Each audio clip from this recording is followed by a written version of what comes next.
welcome to the Promoting Healthy Bladder and Bowel Habits at School webinar, brought to you by the Continence Foundation of Australia, the national peak body for bladder and bowel health. My name's Erin Murphy, I'm the Education Manager at the Foundation. In 2012, the Foundation developed a special project focused on the promotion of healthy bladder and bowel habits in Australian primary schools, which included the development of the Toilet Tactics Kit. This project was led by Janine Armocida, who is our presenter this evening. Janine is a midwife, maternal and child health nurse, and a continence nurse advisor on the National Continence Helpline, which is managed by the Foundation on behalf of the Australian Government. The Continence Foundation worked closely with Life Education throughout the project, and I would like to acknowledge their involvement. Please feel free to submit any questions you may have via the chat function, and we will endeavour to answer these as we move through the presentation.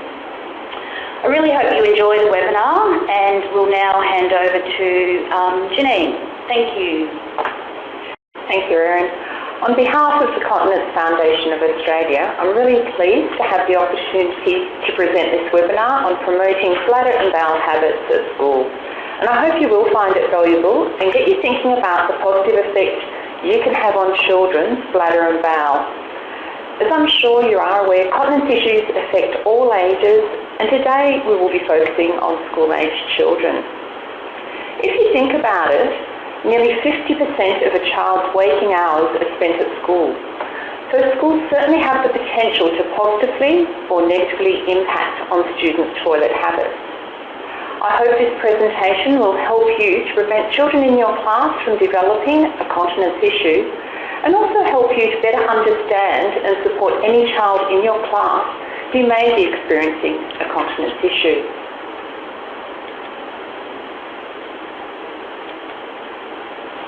So how common are bladder and bowel issues in children? We know constipation can affect up to nearly 30% of all children. And constipation accounts for over 25% of visits to gastroenterologists, so it's certainly very common. And often constipation can lead on to fecal soiling, and that affects about 1 to 3% of all children. Then we have lower urinary tract dysfunction, and that affects around 22% of children. And one study suggested that teachers have the potential to have a significant impact on dysfunctional voiding. So I hope this presentation will help to inform you on how you can support these children.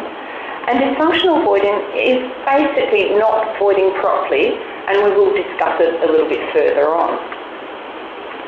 Now, bedwetting can affect up to 20% of 5-year-olds, 10% of 10-year-old children, and about 3% of 15-year-old children. One thing we also know is that we have no idea which children are going to so-called grow out of it and which will go into adulthood as bedwetters. One thing we do know, we need to actively treat children who wet the bed, certainly by the age of 7. Now, the psychological impact on a child certainly can't be underestimated. And research confirms that children who experience continence issues can also experience decreased self-esteem, increased anxiety, social embarrassment, rejection from peers. They may also be subjected to or demonstrate overt bullying behaviour. And they may also demonstrate oppositional conduct, behavioural problems. And it can also significantly affect the quality of their schoolwork due to poor concentration and increased absenteeism. We also know that these children often have a lower quality of life score than their peers. So we know bladder and bowel problems often have a negative impact on a child, so it's important to promote healthy bladder and bowel habits. As teachers, you're certainly in a unique position to help support children with continence problems, to help negate them from developing self-esteem issues or becoming victims or perpetrators of bullying. Towards the end of this presentation, we'll have a look at the Toilet Tactics Kit, which was developed by the Continence Foundation of Australia to raise awareness of bladder and bowel health in school, and to also improve or maintain the quality of school toilets. Remember, these children require support and understanding, and I also strongly advocate that these children have a continence care plan in place at school. They actually have a health care plan at school. I'd also like you to think back whether you can remember anyone in your class who ever had a wetting issue, or whether you ever wet your pants at school. I can certainly remember a little boy in grade 2 who always had a puddle under his desk. Now, I still remember his first name and surname, but to tell you the truth, I have no idea who I sat next to.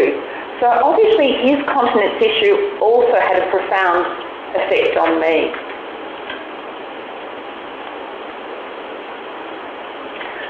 So physical health. We know that children with continence problems are certainly at high risk of developing continence problems in adulthood. As I said, nearly 50% of a child's waking hours are spent at school, and research makes us believe if we can promote healthy bladder and bowel habits in childhood, hopefully we can help to negate some of the problems in adulthood. I also want to stress that this isn't going to take up more of your classroom time, as I know you're extremely busy.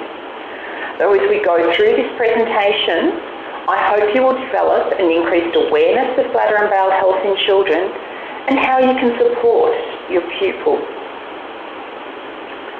Now, we also know that many children avoid school toilets because they have a negative perception of the school toilet. And this can lead to unhealthy toilet habits during school time. So they can suffer things such as decreased voiding frequency, and that can lead to or increase their risk of urinary tract infections. And with urinary tract infections, it can also lead to upper urinary tract damage or kidney damage, which of course we don't want to happen. There are also increased risk of day wetting. Constipation can become a real issue for these children, which can then lead on to fecal soiling. And we also know a lot of children do actually avoid drinking fluid when they're at school if they want to avoid the school toilet. I'd like you to have a look at the photo that we have here, or the picture on the slide. You can see these toilets here. Now at first glance they actually look pretty groovy, they're clean, they're bright, they're colourful, they actually look really inviting. But just have a bit of a closer look. There's no toilet seat. The toilet paper is right at the back, which makes it difficult for children to get to. The toilets don't appear to have locks on them, and there's also huge gaps under the doors. All these things have the potential to have a negative impact on a child wanting to go and use the school toilets. So when we design school toilets, we've really got to think how we can maximise privacy for children and make them inviting and making them want to use the toilet. So now I just want to have a bit of a refresher on the basic anatomy and physiology of the urinary tract. So if we look at the upper urinary tract, it consists of the kidneys, the ureters, and the kidneys are a pretty amazing little organ. The kidneys are a bean-shaped organ, about the size of your fist, and they're located just below your rib cage on either side of the spine. Now the kidneys act like a filter and make sure that the right amount of waste and fluids are removed, maintaining homeostasis. The kidneys also help to balance the right amount of salts, electrolytes and acids in the body, and they produce hormones such as erythropoietin, which is necessary for red blood cell production, renin to help control blood pressure, and they even play a role in the activation of vitamin D, which is necessary for strong bones, muscles, and for your overall well-being. So their major role is to remove waste from the blood and eliminate it in the form of urine. Now the lower urinary tract consists of the bladder and urethra. Their two main functions are storage and periodic elimination of urine.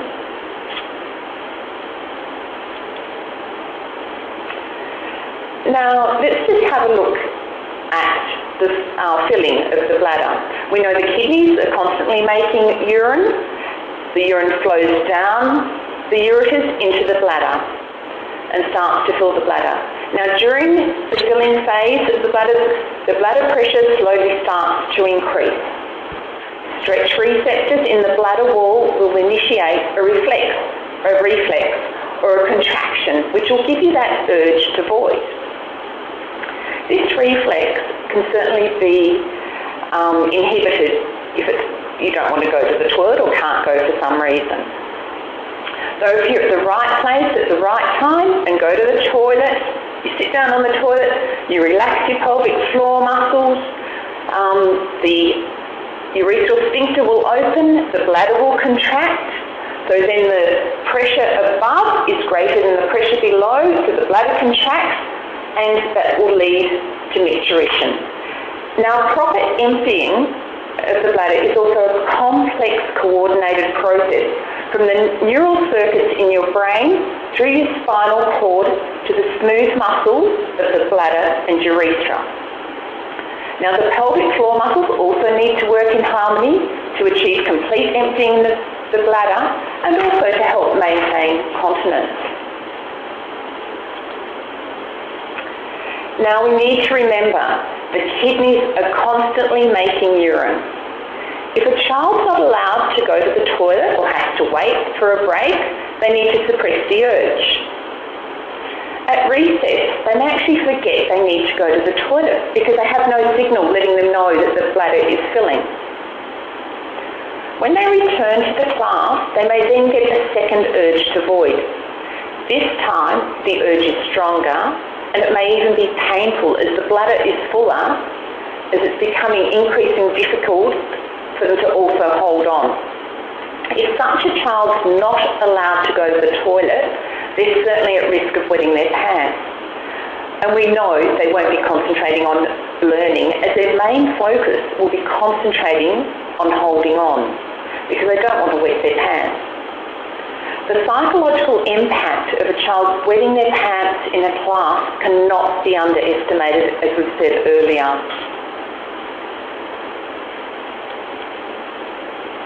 So, dysfunctional voiding, what is it? Well, one thing we know, the research does vary slightly, anything from 4.2% to 32% of children with wetting problems can have dysfunctional voiding. And what they do, they habitually contract the urethral sphincter during voiding.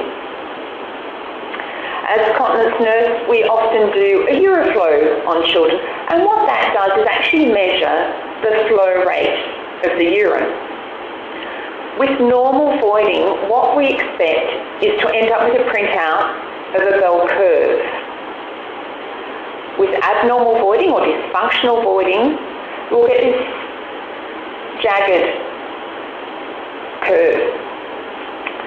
With dysfunctional voiding, it can certainly lead to incomplete emptying. If you ever sit and listen to your flow of urine, if it's flowing normally, what we should hear is the sound of a bell curve. So what we'll get is a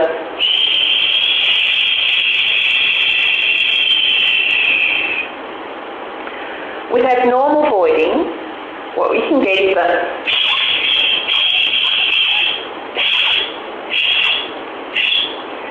and some children even have a prolonged voiding phase where we will get a continual steady sound, just a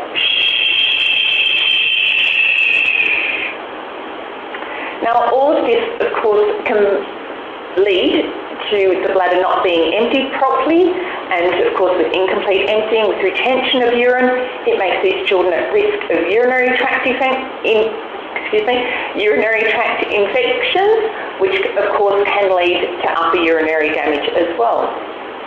We need to encourage these children to sit properly on the toilet, not hover over it, particularly for girls, and to relax. Of course, boys do have a choice of sitting or standing. It's also important not to contract the pelvic floor muscles at all when you're voiding. You actually need to sit and relax, and basically it will happen. So voiding, if you're in the right place at the right time, voiding will happen. You go to the toilet. Now boys have a choice, of course, of sitting or standing, and girls need to sit.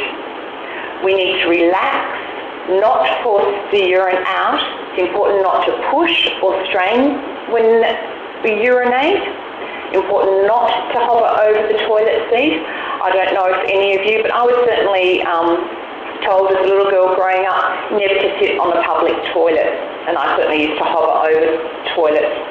I no longer do that because I know I need to sit down properly, and if you really think in reality, toilet seats aren't that dirty. It's only your thighs touching the toilet seat. It's important to take your time, make sure the bladder feels empty. With some children, we need to encourage them not to rush, and so we'll actually ask them to count to 5 or 10 once they're finished to help them remain relaxed and encourage complete emptying. I think we've all probably seen little kids jump off the toilet before they're finished because they want to get off and play, and often they're grabbing hold of their crutch to suppress the urge to void as they're pulling up their pants. We really don't want children doing that. We need children to listen and respond to their bodies positively and go to the toilet when they need to go. Now, we certainly expect urine to be very pale yellow colour by mid-morning. Our first wee in the morning is usually quite concentrated because we have a hormone released by the pituitary gland, the antidiuretic hormone, which basically slows the kidneys down overnight, which makes the urine more concentrated. So by mid-morning, with adequate fluid intake, it should just be a pale straw colour and clear in colour. What's normal as far as going to the toilet to void? Anywhere between 4 to 7 times a day is considered normal.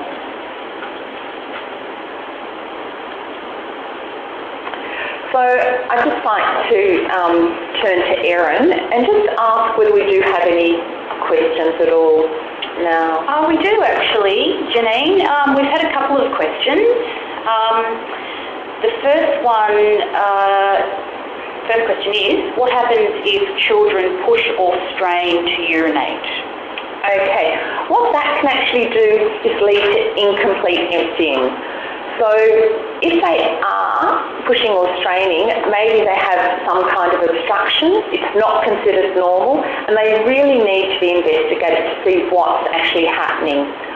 I can remember doing a Euroflow on one little girl whose mother actually had taught her to do pelvic floor contraction while she's voiding, and she had a really abnormal Euroflow pattern. It was quite jagged.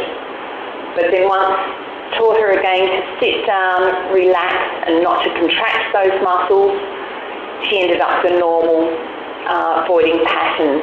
It can be an indication of some kind of obstruction and lead to incomplete emptying. So we really need to discourage it, and they need to be checked out by a health professional. We do have another question as well. You may or may not have the answer right now, but Janelle was wondering, with regard to the dysfunctional voiding bell curve slide, what ages are we talking about with the stats related to that slide? Okay, well, as I said, dysfunctional voiding, we go back to it, occurs from about 4% to nearly 32% of children with dysfunctional voiding, so the stats are quite varied with it. As far as age goes, basically we should all, when we void, should have that nice bell curve, indicates a normal voiding function, and that really doesn't matter what age we're at. That's what we expect to be happening. Okay, and just one final one before we move on. Helen was wondering if you could just quickly tell us about giggle incontinence. Yeah, look, giggle incontinence is a really hard thing to treat and manage, and it is more common in girls than boys. I guess one thing that we can try to do is encourage these girls, if they know they are going into a situation where they will be giggling a lot, to try to empty their bladder prior to that. It is a really difficult, challenging one to actually treat. If it's a really common event, it's certainly worth being checked out by a health professional. Is really important. It's just that there's nothing else underlying, or just to try to teach them how to manage it better. Sometimes, if it is becoming a common event, can even look at certain underwear so they actually feel safe through that. But it is a real challenge and is a hard one to treat, I must admit. Thanks, Janine. Back to you. Okay, I hope I've answered those adequately for you. Please keep the questions coming through, because I do want this to be interactive with you as well. So now let's move on to the large bowel.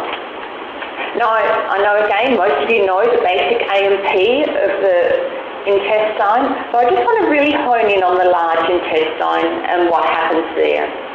Now, the large bowel consists of the ascending colon, the transverse colon, the descending colon, the sigmoid colon, the rectum, and then the anus. Now, the large bowel, in there, what happens, food and fluid is moved in a shuttle motion as water is absorbed and remaining nutrients are absorbed before it reaches the rectum to be expelled. So it just moves forward and back slowly. Then, usually at about 20 to 30 minutes after a meal, we get the gastrocolic reflex, where we get mass peristalsis through the bowel.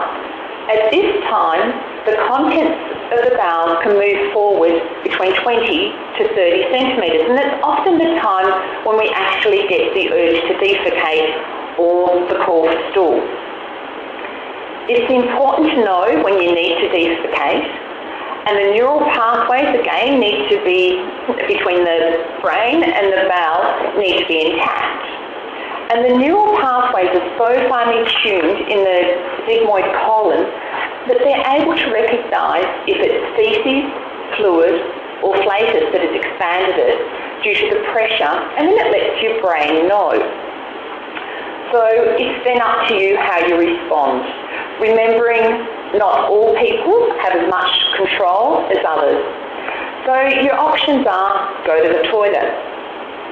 Ignore that call for stool, so hold on, or you may choose to move to a safe place to pass wind.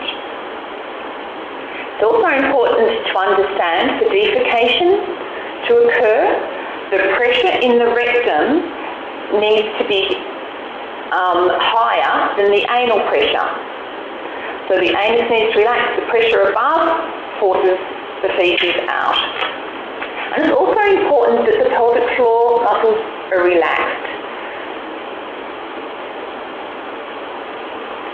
Okay. So let's just have a look at the pelvic floor muscles quickly. Now the pelvic floor muscles, they're an important group of muscles which run from the coccyx through to the pubic bone. You can even feel it yourself to sort of give you an idea of the length. And on side to side from the sitting bones, to which the urethra, the vagina, and the rectum all pass through on females, and the urethra and rectum pass through on males. Now the pelvic floor is basically the basement of your core. And if we didn't have the pelvic floor muscles, the pelvic organs would fall straight through. Now you can actually place your hands just under your bottom, and if you rock slightly side to side, you'll be able to feel your sitting bones, and that'll give you a bit of an indication of the width of the pelvic floor muscles. Basically, they're about the size of your hands cupped together. Now, with children, it's really important that they relax their bottom muscles to aid defecation, and they sit on the toilet in the correct position will actually help this. With children, we normally do not talk about pelvic floor muscles at all. All we talk about is them sitting on the toilet properly, to relax and not to rush. So let's just have a look at your poo. So what's normal? Basically, type 4 poo is the pinnacle of all poos, a smooth, thin sausage, though anywhere between 3 and 5 is acceptable. And most of us will be going through between these without any problem. Now, though bowel motions should be easily passed and not require straining, and it should really take less than 5 minutes if everything is working in harmony. All bowel motions do smell a little bit, though it shouldn't be really offensive. If it does, this could be due to diet, constipation, or infection. Now, poo should just be a mid-brown in colour. If it's really dark colour in children, it can often be due to chronic constipation. And that's because it's been sitting in the bowel for too long, and it becomes harder and drier and darker in colour. And it can also become more offensive in odour. Now, if it doesn't look right, it's always worth a visit to the GP. So how many times should we be going to open our bowels in a week? Again, there's quite a discrepancy on what's normal. Basically, anything from 3 times a day to 3 times a week is considered normal. The main thing is that it's easily passed and that it's just a smooth, thin sausage.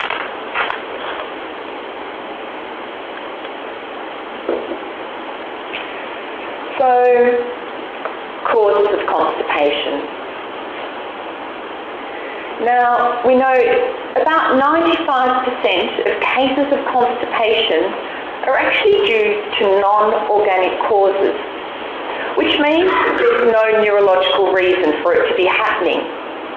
And the main cause of constipation is choosing to ignore the call for stool. So they just don't want to go to the toilet.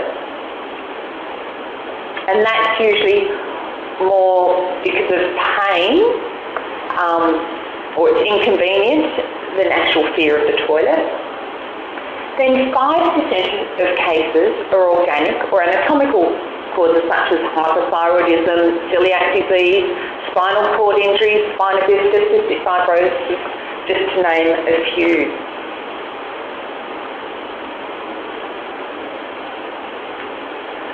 So, the call for stool. We may only get the call for stool once in 24 hours. And we know the longer the feces stays in the colon, the drier and harder it becomes, leading to constipation and painful defecation. If we choose to ignore the call for stool, or we're not allowed to go to the toilet and put off opening our bowels, the anal pressure will become greater than the rectal pressure. And what that does is actually force the feces back up into the sigmoid colon. Now, again, if the pressure is greater above than below, the feces will move forward and out. If the pressure is greater below than above, so they really tighten their anus because they really want to defer defecation, the feces will eventually start to move back up. And we may only get the call for stool once in 24 hours.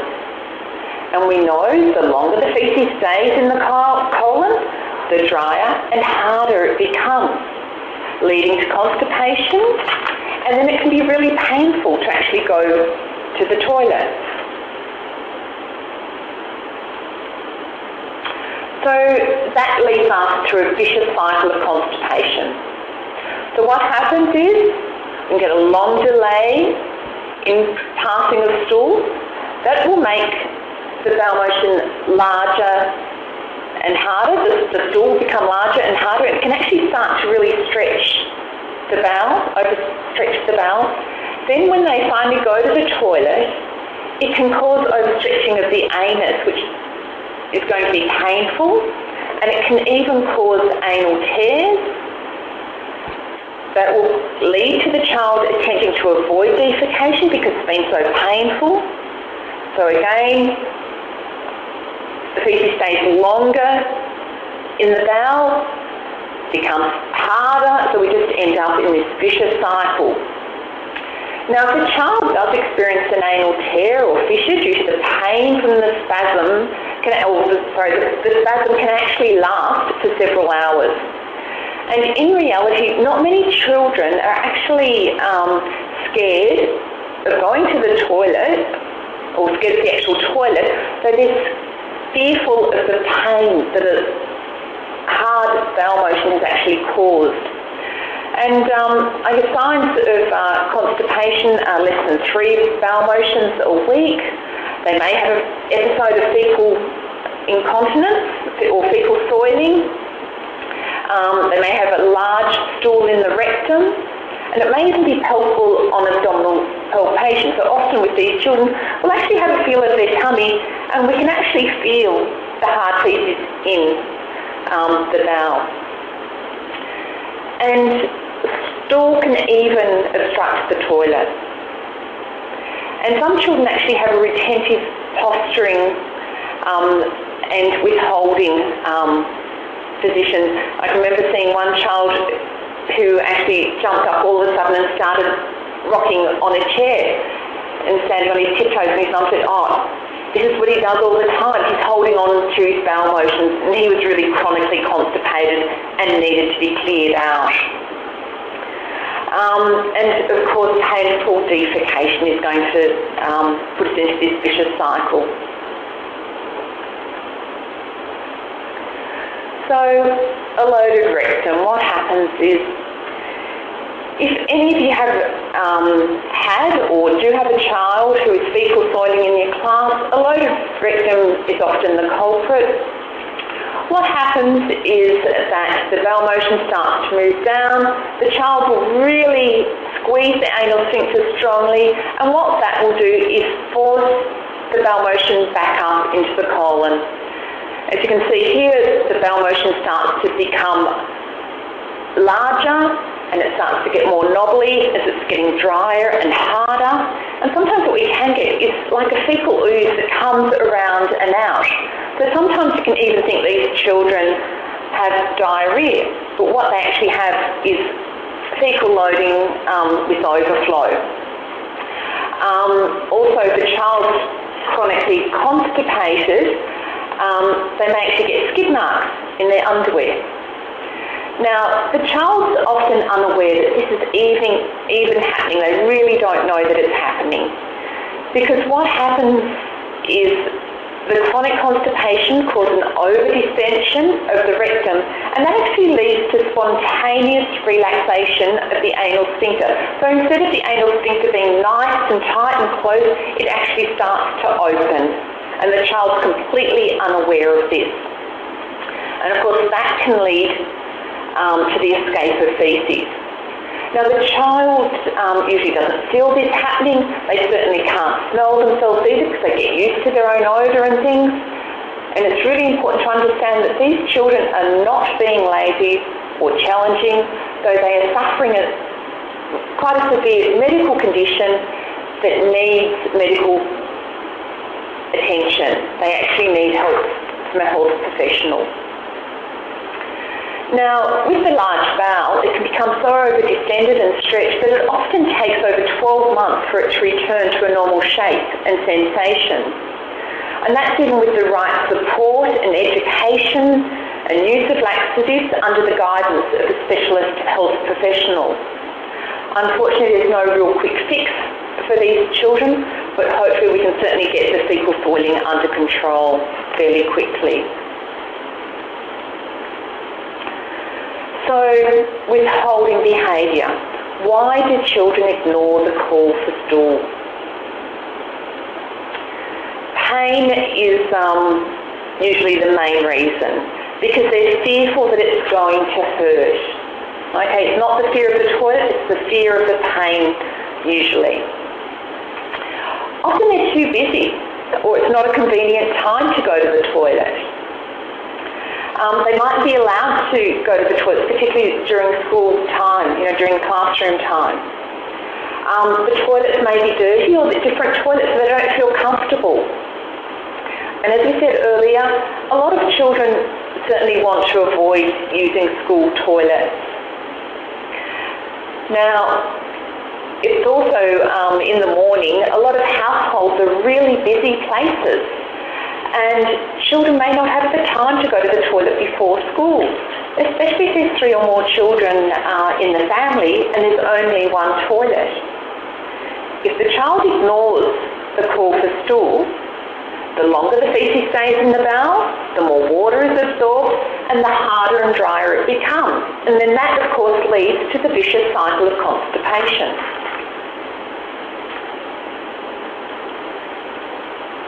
So, constipation.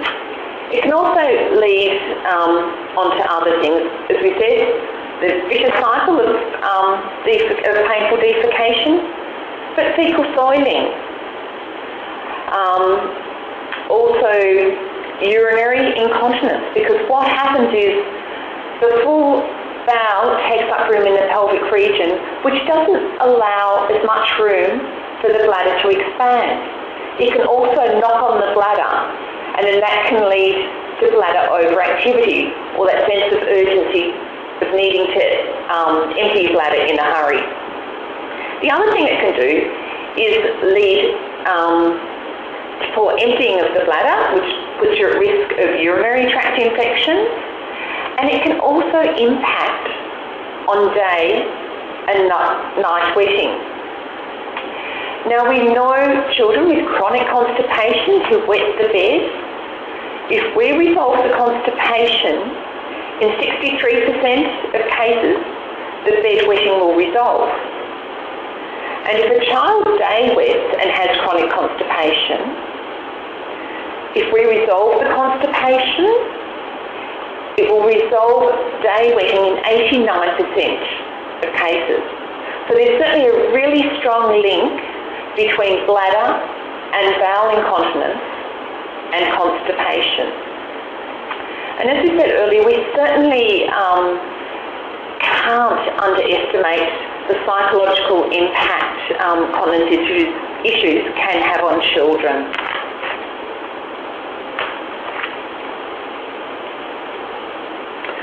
So, the bowels. If you're in the right place at the right time, ideally you need to go to the toilet and listen to the body.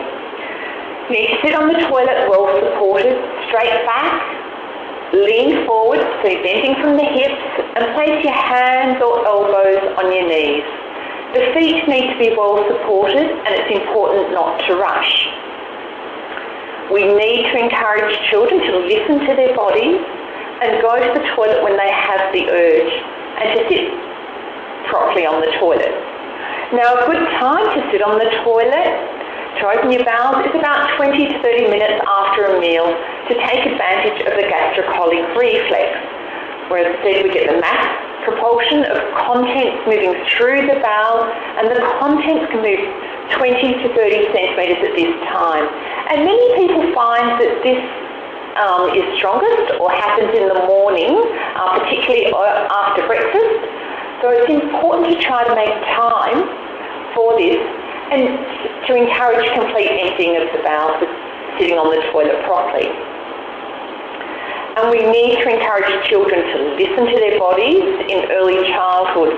And it's important that they don't get into the habit of ignoring or suppressing the urge or the call for stool. Now, this may mean that some children do need to get up a little bit earlier so they have time to go to the toilet before school. If we ignore or suppress the urge to defecate, we might not get that sensation for another 24 hours. And that, of course, can lead on to constipation, and they end up in the vicious cycle. Now, when opening the bowels, it should really only take about 3 to 5 minutes if everything's working in harmony. We shouldn't be having to sit on the toilet for 20 minutes to defecate. So, the warning signs at school. Really important that you take note of, of these, and these things may ring alarm bells with you. A child who's needing to go to the toilet frequently, so they've always got their hand in the air saying that they need to go onto the toilet. If there's any soiled clothing, of course odour. Some children get stomach cramps. Other children really avoid school activities such as camps and excursions, and we often get calls on the helpline about these children. So we need to be able to help them, and how to manage camps and excursions as well. Absenteeism is going to be higher, and of course any sort of withholding behaviour. You may notice some little girls in your class maybe really sitting hard on their perineum, trying to suppress that urge to void. Other children, sometimes you actually see them hold their crutch because they're trying to suppress the urge. And some parents actually talk about their child during the wee dance, so they know they really need to go to the toilet, and their child jumping around, holding their crutch, applying perineal pressure, saying, no, I don't need to go. But parents are often very aware that they need to encourage their child to go to the toilet at this time. So, how can you help? Certainly discuss any concerns you have with the parent or guardian. Encourage a visit to the GP or a health professional so they can be assessed properly. You can certainly give parents, or you can even yourself, call the National Continence Helpline number on 1800 33 0066. So we're all continence nurse advisors on the phone, and we can help give parents or teachers, health professionals, practical advice on how to manage the incontinence, and also an appropriate referral source in their local area. And the National Continence Helpline is open from 8 a.m. to 8 p.m. Eastern Standard Time, Monday to Friday. It's really important that these children are supported and they're given the proper understanding they deserve. It's ideal to be able to please allow these children to go to the toilet when they need to go. And sometimes that may mean allowing them to use the closest toilet or the staff toilet. I'd also encourage the development of a continence healthcare plan at school, particularly if the main teacher is on leave and there's a reliever there. You want the relieving teacher to know what's in place for these children so they are supported at all times. The other thing you could do is undertake the toilet tactics project in your school and also maintain it. And I'll explain the toilet tactics a little bit further on for those of you who aren't aware of it. Now, products that can help children. Now, there's a lot of different things. Underpants with a sewn-in absorbency liner are certainly available, and they just look like normal underpants, so no child will be able to pick up that it's actually a continence product. There's actually even bike shorts, little black bike shorts for girls, which are great because they just look like normal products. Children who've got going on school camp, there's even waterproof sleeping bag liners that are available. Flushable wipes are often handy. And Ziploc bags are really good for any child with a fecal incontinence because it helps to lock in any odours if they've got any soiled clothing. Disposable products. They certainly have a place. The one reason why I've put a question mark there is because we don't want children just being padded up. It's really important that they seek the proper professional advice from a trained health professional to make sure they're supported adequately so the continence issue can be addressed and they can be improved. There's also containable swimmers for those of you who've got children with special needs in your class. You may have a fecal issue. Containable swimmers will stop any fecal matter entering the pool. So, support at school. We need to remember the impact that continence issues can have on children. So with the right support at school, we can help these children be happier at school, we can improve their self-esteem, stop these children from being bullied, increase their peer support and friendship groups. Of course, it'll help improve their concentration, which will improve their school performance, and can help to decrease any behavioural issues, particularly in the classroom. I'll just ask Erin quickly before we move on to toilet tactics whether we have any questions that have come through.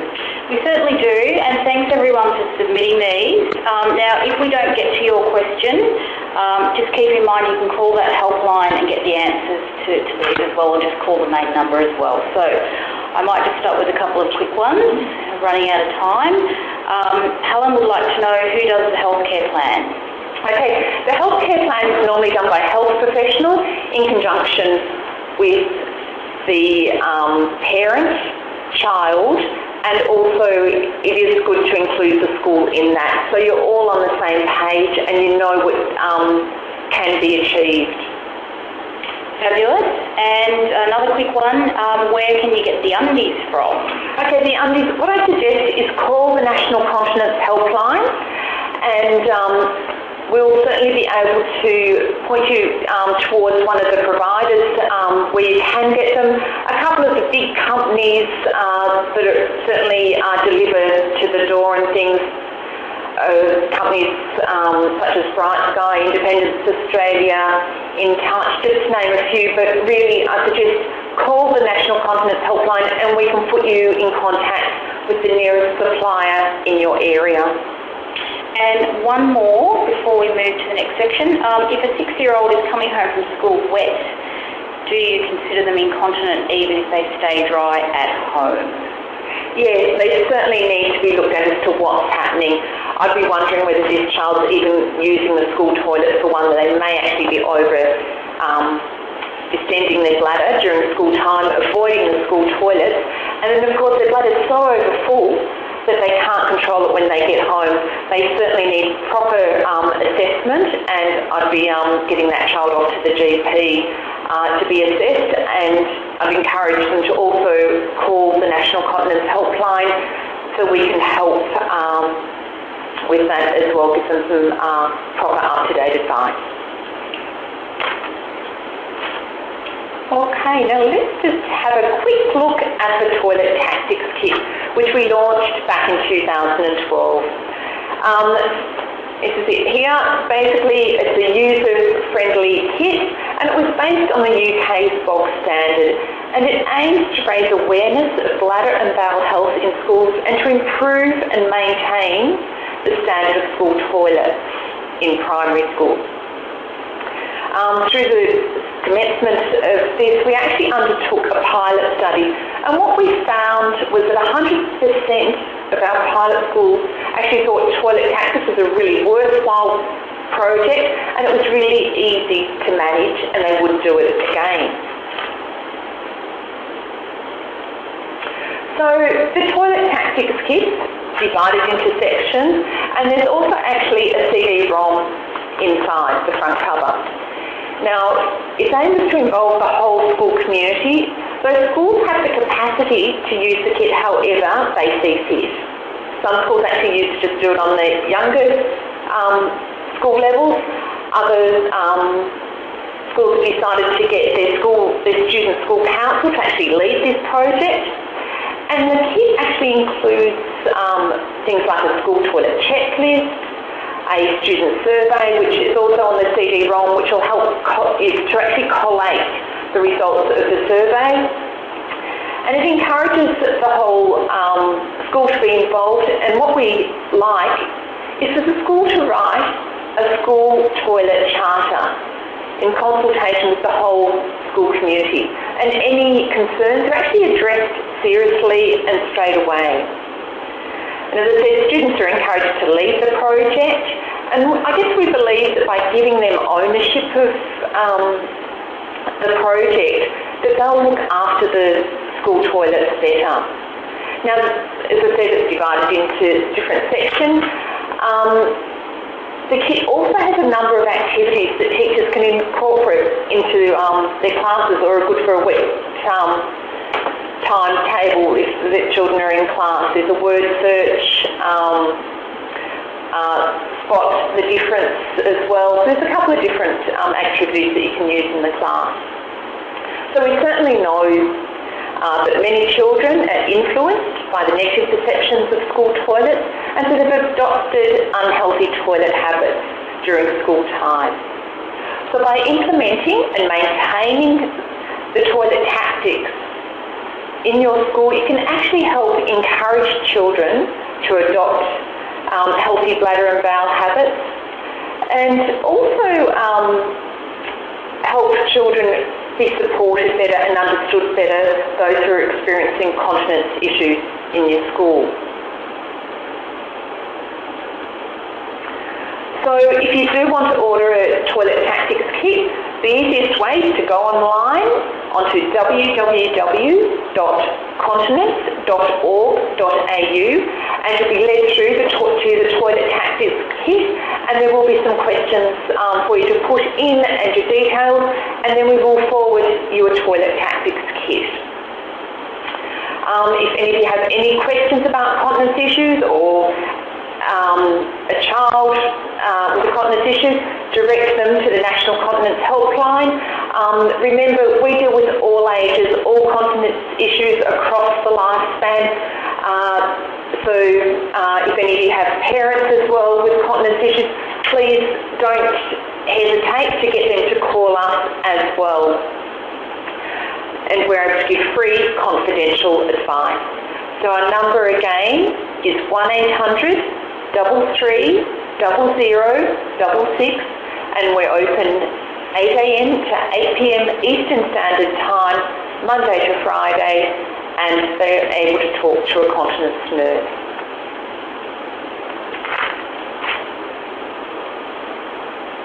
So the references are all on the sides as well. I'd just like to ask Erin if there are any final questions before we finish up for the evening. We do. We just had a question from Rosalind D. Rosalind has taken children to the GP to address bedwetting issues, has been told multiple times to not come back until they are 12. This seems to contradict your age recommendation of 7. What are your thoughts? Yes, look, definitely. These children need to be treated sooner than later. We know that 12 is really getting too late. We know there's increased risk of psychological problems with these children and decreased self-esteem. We know we are better, and research certainly informs us of that we are better to treat these children even from 6 to 7 years of age. You find that most public clinics won't see children until 7 years of age.